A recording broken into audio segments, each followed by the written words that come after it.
et compagnie ont été placés sous mandat de dépôt depuis décembre 2013. Voilà un peu le ramassé de l'audience qui se poursuit toujours dans la salle 4 du palais de justice de Dakar. Cheikh Tidiane Diao. Voilà, merci, cher Tidiane John. Vous l'avez donc entendu, les avocats de l'ex-sénatrice libérale qui plaident pour la relaxe pure et simple de leurs clients. Léa, pendant ce temps, le Parti démocratique sénégalais se réunit en réunion du comité directeur. C'est à la permanence, Céline Omar Lamine Badji. Tout à fait, cher Tidiane. Ce jeudi, Maître Abdoulaye Wade devait s'exprimer devant les membres de son parti. Tout de suite, direction la permanence du Parti démocratique sénégalais où nous retrouvons notre reporter Dissa Préra. Dissa, bonsoir. Dissa Préra, qui n'est pas encore en ligne. Je crois que Léa, c'est le bon, il est en ligne. Alors Dissa Préra, est-ce que vous êtes avec nous ? Oui, Léa Ndiaye, je suis avec vous. Dissa, bonsoir. Qu'est-ce qu'on peut retenir alors sur cette réunion du comité directeur du Parti démocratique sénégalais ? Voilà, ce qu'on peut retenir, c'est qu'ils sont encore en réunion du comité directeur, le Parti démocratique sénégalais, une réunion qui est présidée par le président Abdoulaye Wade. Ils sont encore dedans, ils sont en train de discuter.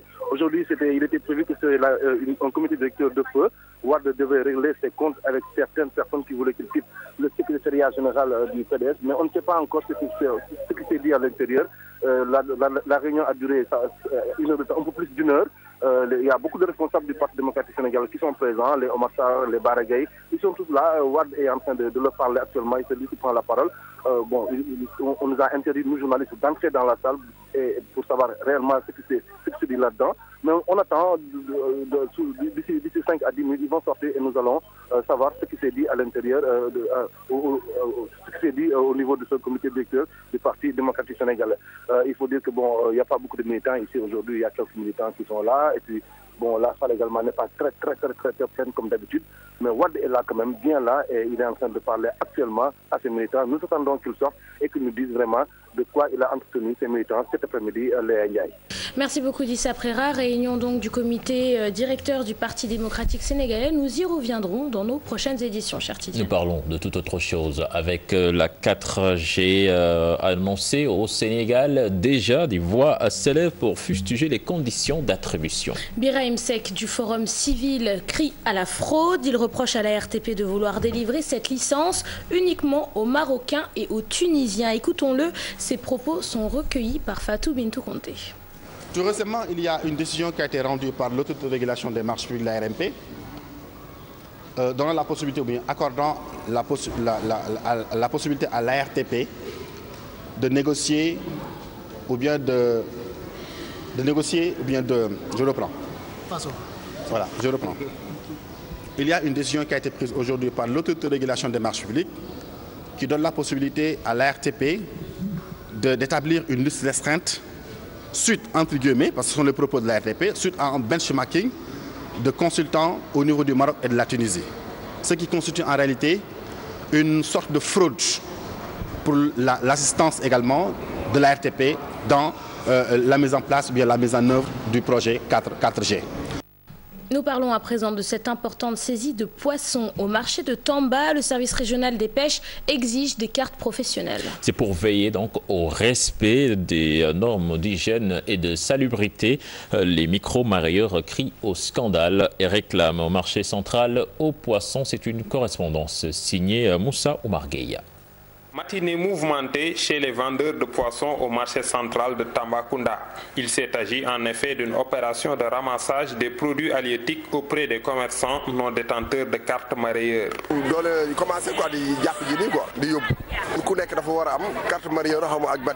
Nous dénonçons jusqu'à la dernière énergie la manière dont le service régional des pêches a mené ces opérations.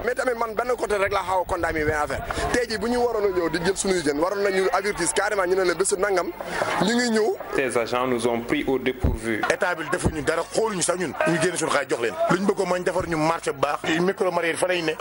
Les pouvoirs publics n'ont rien fait pour les mareyeurs.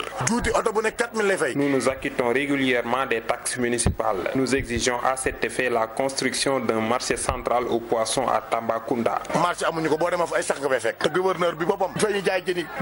Ismaël Ndiaye, le chef du service régional des pêches, considère que le moment est est venu d'organiser le secteur. Au niveau des marchés et des sites de débarquement du poisson, pour des vérifications concernant les cartes mareyeurs, les cartes professionnelles de mareyeurs.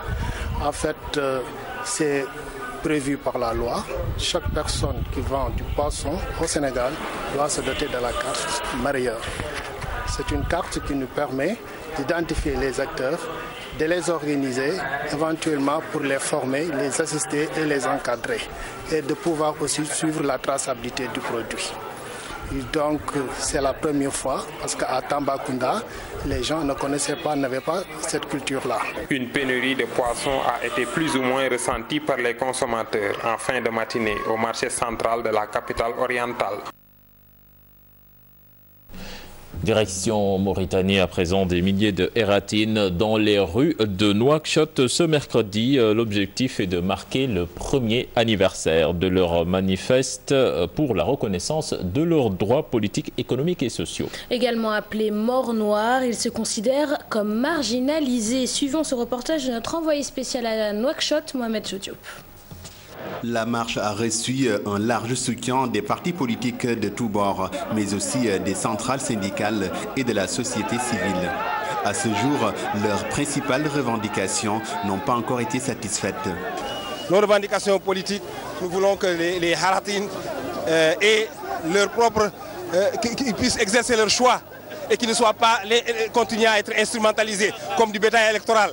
Voilà notre revendication politique et sociale. Constituant les 50% de la population, les Haratines, au dire des concernés, souffrent de pauvreté et de manque d'éducation. Ils estiment également être mal représentés dans l'appareil étatique. Les dirigeants de cette communauté tirent à boulet rouge sur les organisations internationales accusées de laxisme et de complicité avec l'État. En dépit des lois qui se sont succédées depuis 1981 pour criminaliser cette pratique, l'esclavage défraye toujours la chronique. Alors Mohamed Diop, et non Mohamed Diop qui est à Diourbel. Nous parlons de la parution du livre Sécurité pour l'émergence du Sénégal. L'ouvrage du colonel Abdoul Aziz Ndaw aborde d'une manière globale la sécurité au Sénégal. Dans son nouveau livre, il plaide pour une meilleure utilisation des agents de proximité, de sécurité et de proximité, pardon. Le colonel Abdoul Aziz Ndaw y livre également des stratégies pour un meilleur fonctionnement de la police et de la gendarmerie. Aïssatou Païfal et Younous Diatta. Sa plume s'est adoucie. Le colonel Abdoul Aziz Ndaw nous revient avec un nouvel ouvrage, Sécurité pour l'émergence du Sénégal. De meilleurs sentiments après la sortie de son livre pour l'honneur de la gendarmerie sénégalaise, une publication ayant suscité un tollé général. Je ne fais qu'apporter mon appui. Si l'appui bénéficie à tous les Sénégalais, quand je vois comment la criminalité s'implante dans notre pays, comment la criminalité se fait, il est normal, si j'ai mon mot à dire, de le dire. Moi, ce qui m'intéresse, c'est le devenir du Sénégal. Des réflexions ont permis à l'auteur d'appréhender autrement la police et la gendarmerie. C'est chaque fois qu'il y a un problème dans Dakar, les Sénégalais voient la sécurité. Il faut une posture, c'est-à-dire, c'est un état-major tactique où il y a un grand commissaire de police, il y a un général de gendarmerie, il y a un général de l'armée. Ça, c'est un choix politique. Le colonel Balabey apprécie le nouvel ouvrage de l'officier de l'armée. Un document qui pourrait être un document d'école, mais également qui devrait permettre aux grands décideurs de réfléchir et de repenser, de revoir l'organisation donc de la sécurité en général.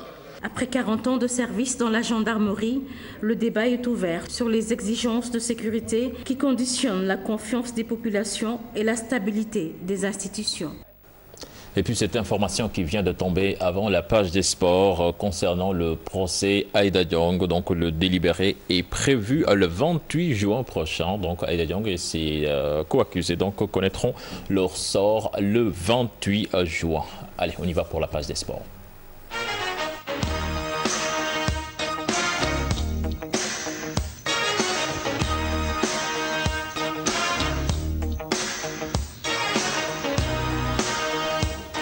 Alors, la page des sports que nous démarrons avec du judo. Le président de la Fédération sénégalaise de la discipline juge satisfaisant le bilan de nos judokas lors des championnats d'Afrique qui se sont déroulés la semaine dernière. Selon Babacar Wade, les Lions ont franchi un cap en Afrique. Je vous propose de l'écouter. Il est au micro de Mamadou Ndiaye.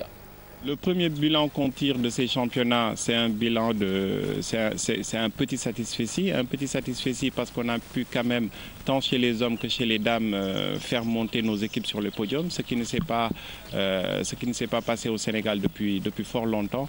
Il reste entendu maintenant qu'en compétition individuelle, le bilan aurait pu être meilleur parce que nous ne sommes rentrés qu'avec 4 médailles de bronze en individuel, là où on pensait vraiment avoir les moyens d'avoir des titres de champion d'Afrique. Et du judo, nous passons au basketball. Chartidiane, l'UGB a remporté son quart de finale devant Mermoz lors des ultimes secondes de la rencontre. Un retournement de situation dû à l'expérience des étudiants de Saint-Louis, selon leur coach. Pour son homologue de Mermoz, ces joueurs ont manqué de concentration. Retour sur ce match avec Pape Faraning et Younous Diatta. Improbable, à 6 secondes de la fin, l'UGB remporte le match devant Mermoz 65-64. Et pourtant, ce sont les joueurs de Mermoz qui avaient mené cette rencontre jusqu'aux ultimes secondes. Sans compter, avec l'expérience des étudiants de Saint-Louis, ils ont pu renverser la vapeur. Ça a été difficile, c'est vrai que le match a eu beaucoup de rebondissements, mais vraiment j'ai eu confiance à mes joueurs, ils étaient concentrés du début jusqu'à la fin.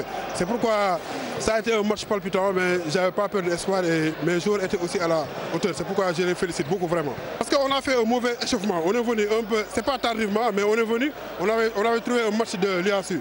Donc on n'avait pas le temps de bien se chauffer. Ensuite, il y avait d'autres aléas, les ballons n'étaient pas encore là. Donc ce qui fait que l'équipe n'était pas prête quand on donnait le coup d'envoi. La déception était très grande chez les joueurs de Mermoz.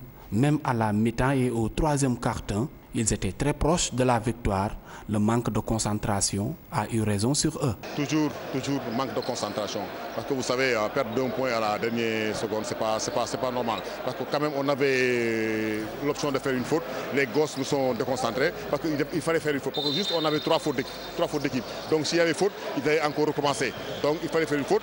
À un moment, un gars s'est endormi. On a pris le panier qu'il fallait faire prendre. C'est finalement l'UGB qui va disputer les demi-finales de la Coupe du Sénégal aux grandes dames des supporters de Mermoz. Et avant de vous dire bonsoir, le dossier du jour. Ce jeudi, il s'intéresse aux produits dopants, souvent utilisés par les sportifs, des produits non sans risque pour leurs consommateurs, cher Tidiane. Au Sénégal, le monde de la lutte est très souvent indexé, même si le dopage concerne tous les sports. Donc un dossier signé Adama Gueye et Fatou Kinedem. Un poids exagéré, une performance physique remarquable, souvent sous l'effet des médicaments. Le dopage, une pratique ancienne, un moyen pour les sportifs d'élite d'aller plus vite, plus haut ou d'être plus fort. Il arrive de voir certains athlètes changer de morphologie de manière impressionnante et on se rend bien compte que tout cela n'est pas naturel.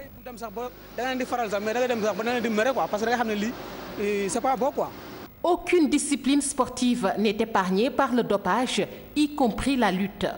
Le changement morphologique de certains pratiquants inquiète. Notre rôle, c'est de sensibiliser. C'est de voir qu'il y a des lutteurs qui prennent des poids qui ne sont pas adéquats à leur forme physique. Il faut les sensibiliser, leur faire comprendre que le dopage est nocif pour la santé. Et aussi, là-bas, il est triste. Nous savons qu'on ne peut pas prendre 20 kilos en un mois. On ne peut pas. Et nous l'avons constaté. Nous avons reçu dernièrement une correspondance qui nous a informé que les lutteurs allaient être contrôlés. L'objectif, une victoire, mais à quel prix? On risque de troubles du rythme d'arythmie. Si on trouve chez un sportif jeune une hypertension artérielle, attention au dopage. Et ça favorise l'apparition de thrombose qui peut boucher donc les artères. Et ensuite, risque d'infarctus du myocarde lors du sport et enfin, risque de mort subite. Et pourtant, une bonne alimentation suffit pour être en forme. Les éléments sucrés, ça permet en tout cas, c'est utilisé pour les efforts brefs et intenses et qui durent un peu longtemps. Ensuite, on a les éléments, les protéines lactées, le lait, le fromage, non lacté, la viande et le poisson. Par exemple, les marathoniens consomment beaucoup de sucre parce que les stocks de glucides s'épuisent et l'organisme prend les lipides comme relais. Le dopage à long terme tue. Contrairement à d'autres pays, il n'y a pas de contrôle inopiné au Sénégal, d'où l'urgence pour le Comité national de lutte contre le dopage d'avoir un regard beaucoup plus exigeant dans le monde sportif. Fatou Kinedem, merci. Merci Léa. Merci à toi, chère Tidiane. Alors, vous avez tout de suite rendez-vous avec Mamouli Brakane, dont l'invité de la rédaction. Il reçoit aujourd'hui Cher Diop. C'est Antoine Diouf, l'on me souffle à l'oreillette, donc qui reçoit Cher Diop de la Synthèse FC. Excellente suite de programme en compagnie de la Télé Futur Média. Au revoir.